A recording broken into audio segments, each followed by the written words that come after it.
આપણે વાત કરવાના છીએ ટેટ 2 ભરતી માટે કે ભરતી 2024ની આવવાની છે, એમાં સામાજિક વિજ્ઞાન વિષયમાં અંદાજિત મેરિટ કેટલું રહેશે। ત્યારબાદ સામાજિક વિજ્ઞાનમાં તમે જે જિલ્લામાં એપ્લાય કરવાના છો, ફોર્મ ભરવાના છો, એ જિલ્લા પ્રમાણે કેટલી જગ્યા છે। ધારો કે તમારા જિલ્લામાં જગ્યા નથી તો તમે આસપાસનો કયો જિલ્લો સિલેક્ટ કરી શકો કે જેથી કરી તમારે નજીકના વિસ્તારમાં વારો આવી શકે। તો એ માટેનો વિડીયો આપણે આ વિડીયોમાં વાત કરીશું। તો ચાલો આપણે જોઈએ। તો સૌથી પહેલાં અમદાવાદ જિલ્લાની વાત કરીએ તો અમદાવાદ જિલ્લામાં 51 જેટલી જગ્યા છે। ત્યારબાદ વાત કરીએ અમદાવાદ કોર્પોરેશનની તો અમદાવાદ કોર્પોરેશનમાં 39 જેટલી જગ્યા છે। અમરેલી જિલ્લાની વાત કરીએ તો 191 જેટલી જગ્યા છે। અમરેલી નગરપાલિકાની વાત કરીએ તો 1 જેટલી જગ્યા છે। આણંદ જિલ્લાની વાત કરીએ તો 104 જેટલી જગ્યા છે। ત્યારબાદ આણંદ નગરપાલિકાની વાત કરીએ તો 5 જેટલી જગ્યા છે। હવે આપણે જોઈએ કે બીજા કયા જિલ્લામાં જગ્યા છે।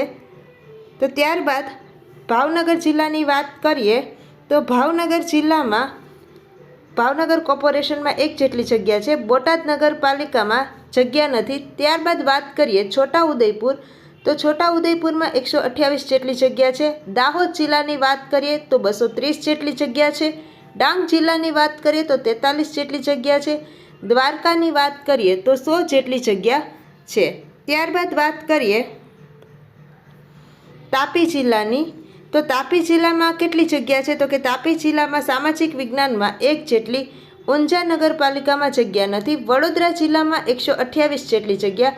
વડોદરા કોર્પોરેશનમાં 230 જેટલી જગ્યા અને વલસાડમાં 43 જેટલી જગ્યા છે। હવે ત્યારબાદ તમે જેની સૌથી વધારે આતુરતાથી રાહ જોવો છો તો કે મેરિટની, તો કેટલું મેરિટ અટકે એવી શક્યતા છે। તો મેરિટ આપણે જનરલમાં 72.5થી 73 જેટલું મેરિટ અટકે। ત્યારબાદ ઓબીસીમાં 59.50થી 70 જેટલું મેરિટ અટકે। ઈડબ્લ્યુએસમાં 69.3થી 70 જેટલું અટકી શકે।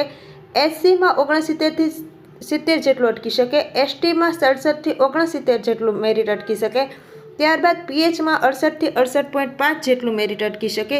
આ મેરિટનો આંકડો અંદાજિત આંકડો છે, એવું જરૂરી નથી કે આટલું જ મેરિટ અટકે, આટલા આંકડાની આસપાસ મેરિટ અટકી શકે।